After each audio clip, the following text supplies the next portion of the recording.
Eskerrik asko etena ditxoagatik.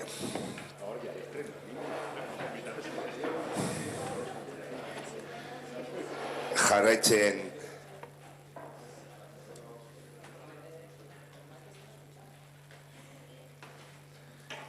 dugu, bosgarren puntuarekin, Euskararen egunaren adierazpen instituzionala. Mesedez, Natalia.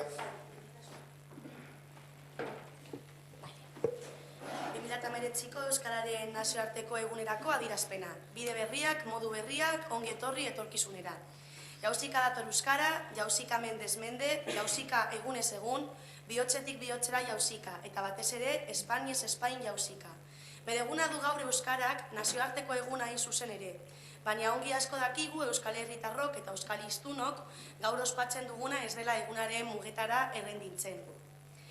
Jauzi egiten du Euskarak egunaren mugez gaindi ere, jauzi egiten du Euskarak muga guztiek gaindi, gure ahoan bizi barkatu, gure belarrietan zer nahitarako pres beti, noranahiko Euskara gurea denona. Zer genuke bestela gaur ospatzeko? Bide luzea egina du Euskarak eta arekin batera Euskal Hiztunok eta Euskaltzaleok etorkizuna irabazteko etenjabeko ahaleginean. Bide luzea du egina Euskal Gizarteak Euskara plaza guztietara duintasun osoz eramateko. Eta asko lortu da. Jardunak berak erakusten digu egunero, ezinbestekoa dela bide horiek gauzak egiteko moduak etengabe eguneratzea, eraberritzea, irudimenez biziagotzea. Eta argi erakusten ari gara, euskalgintzan ari garen guztiok prest gaudela eta gogotsu, irakaspena barneratzeko eta praktikan mamitzeko. Jarduerak adostu ditugu, diagnostikoak hurbildu ditugu, ekimenak josi ditugu elkarrekin. Elkarrekin ebaluatu dugu egindakoa, elkarrekin hobetuko dugu, hobetu beharrekoa. Eta gizarteak erantzun sendoa eman du, honetziz Euskararen erabilera eta era iraunkor eta argian handiagotzeko estrategia eta molde berriak.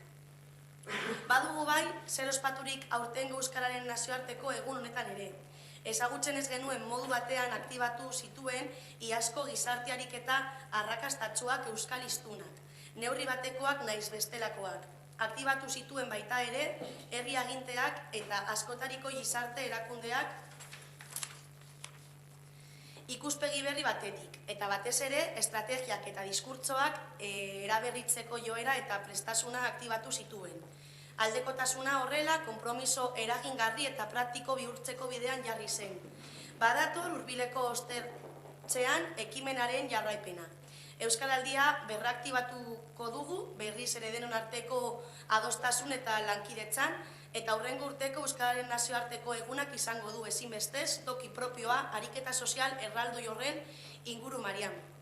Ez da baina horretara mugatzen Euskararen erabilera areagotzeko egin nahala. Ezin inola ere horretara mugatu. Alorrez alor landu beharra dago erabileraren landarea sendo az dadin. Ugari dira, berari asko lanketa eskatzen duten alorrak, eta horien guztien artean badabat gizarte bizitzaren gune-gunean dagoena. Ekonomia, lana eta kontsumoa biltzen dituen arloa, hain zuzen ere, gizartearen eta herritarron bizitzaren motore nagusia baita. Arlo sozioekonomikoak eta Euskararen erabilerak elkarri egin behar dioten ekarriaren garrantzia ez da gutariko inorentzat ez ezaguna. Bai baitakigu ez dela hizkuntza normalkuntzarik lanaren, ekonomiaren eta kontsumoaren munduan erro sakonik ez duenik. Sendoak dira, alor horretan ere eragile nagusiak egiten ari diren urratsak. Eta horietan lehena, zalantzari gabe, Euskararen erabilera askotariko erakundeen izaeraren ezaugarrien artean txertatzea dago. Bide berriak, modu berriak, arlo sozioekonomikoan ere. Estrategia berriak beraz, konpromiso berriak, konpromisoari erantzuteko molde berriak, praktika berriak. Azken batean, aldekotasun eraldatzailea da gure gizartea, Euskal Hiztunok eta Euskaltzaleok aktibatuz bideratzen ari dena. Bertan du Euskarak etorkizuna, bide eta praktika berrietatik datorren etorkizuna. Ongi etorri etorkizunera. Erderazo. Nahi baduzue? Bale, barkatu. Badago. Eskerrik asko, Natalia. Oiane. Euskararen eguna, ospatzekoa da, noski. Baina horretako gai egunak ailegatzen direnean, beti mezu politak irakurtzen dira eta mezu ederrak entzuten ditugu, hitz potoloak, asmo honaz betetako egunak dira. Euskaraldia, aipatu dugu, korrika, Euskararen eguna, gorriz ditugu egun hauek egutegian. Batzuk Euskaldun arropa ateratzen dute, batzuk Euskaldun arropa ateratzen dute armairutik eta janzten dute egun horietan. Baina eguna bukatzen denean, arropa berriro armairura eta hurrengon arte. Seriotasunez hartu behar dugu eguna eta gaia. Gure hizkuntza maite dugunontzat, egunero eta egunerokotasunean erabiltzen dugunontzat, gehienetan hitz polit hauek eskertzen dira, baina hutsik daude. Mexua airean gelditzen baita. Onartu behar dugu asko aurreratu dela normalizazio lingustiko prozesuan, baina oraindik bidea luzea da eta asko daukagu egiteke. Euskaldunon eskubideak bermatzeko. Konpromiso tinkoak eta txikiak hartu behar ditugu. Gure konpromiso bakarra ezin da izan kanpai batzuk antolatzea udaletxetan. Kartel horiek jarri eta listo guretzako ez da nahikoa. Erderaz esango dut, ere bain, ez eta euskara eguna esan. Está claro que es un día para celebrar.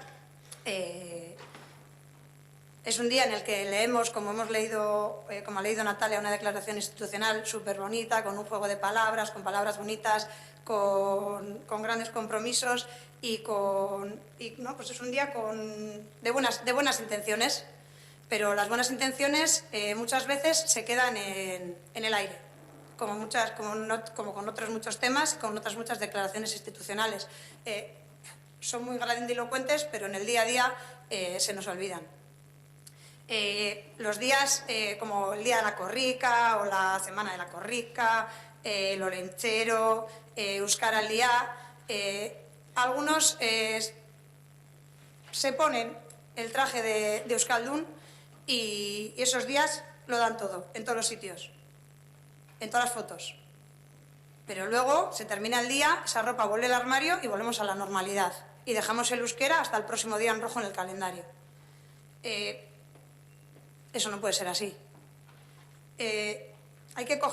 Tenemos que coger unos compromisos, aunque sean pequeños, pero fijos, y trabajarlos, porque el euskera es nuestra lengua, y las lenguas son una riqueza cultural. Estamos viendo aberración ahora mismo, cómo en Navarra no pueden actuar unos payasos porque hablan en euskera. Estamos dando pasos hacia atrás. Todo lo que en los últimos 4 años se había adelantado, ahora mismo se está volviendo atrás. Euskalfobia, euskarafobia, es lo que se está consiguiendo en algunos sitios. Y contra eso, en días como hoy, el discurso bonito también tiene que ser reivindicativo. No nos podemos quedar en simples campañas de poner carteles en euskera y no sé. Y esas cosas que se hacen muchas veces que están vacías de contenido, con toda la buena intención, pero vacías de contenido si luego no se usan. Entonces, bueno, pues sí, gaur ospatuko dugu euskararen eguna, baina euskaldunentzat egunero da euskararen eguna. Eskerrik asko. Eskerrik asko, Jane, Zeuser. Bueno, sin más, en este pleno con otra declaración institucional vamos para bingo. Nosotros vamos a aprobar, por supuesto vamos a estar a favor de Euskararen eguna. Yo en mi caso no soy euskaldun, hago lo que puedo y poco más. O sea, sí, todo muy bien y todo muy bonito. Esperemos que este área sí que cuenta con un presupuesto bastante amplio y me consta que se hacen bastantes avances, pero bueno, suscribo todas las palabras que ha dicho compañera de Bildu. Eskerrik asko, norbait gehiago, nik ere hoienek esan deko gauzekin ados, eta guztiok pausu txikiak eman behar ditugu aurrera, bidea luzea da, eta ez gara astu behar hizkuntz bat ez da galtzen, ez dakitenek ikasten ez dutelako, baizik eta dakitenek hitz egiten ez dutelako. Naiz eta erruak sartu, eta nik erru asko sartzen ditut, baina aleginak egiten ditut euskara hitz egiteko. Orduan, egunero eman behar ditugu pausuz pausu, eta pausu horiek konfidantza ematen dute.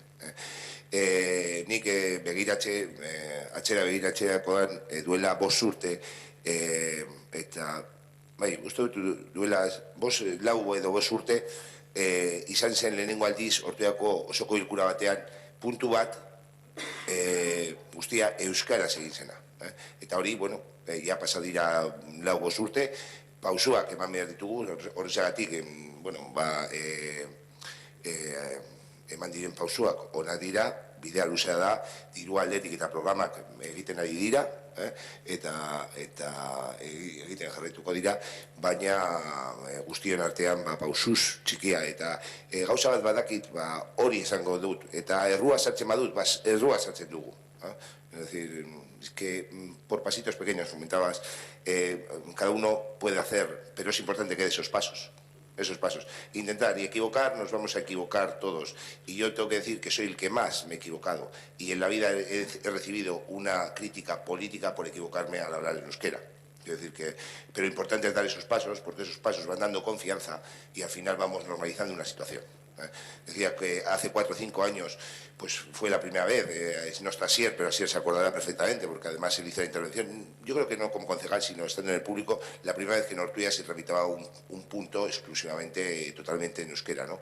Y era un paso importante, que igual tenía que haber llegado antes, pero bueno, llegó en ese momento y desde ahí esos pasos. Está claro que no debemos quedarnos ahí en el día de euskera, en el día, los diferentes planes que se vayan poniendo a cabo, programas que creo recordar, y puestos en marcha con diferentes vecinos, vecinas, padres, madres, incluso en el ámbito institucional, dentro de la institución, pues diferentes planes y diferentes pues bueno, formaciones que los propios trabajadores y trabajadoras van dando. Entonces, bueno, totalmente de acuerdo con lo que habéis planteado eta ez gehiagorik.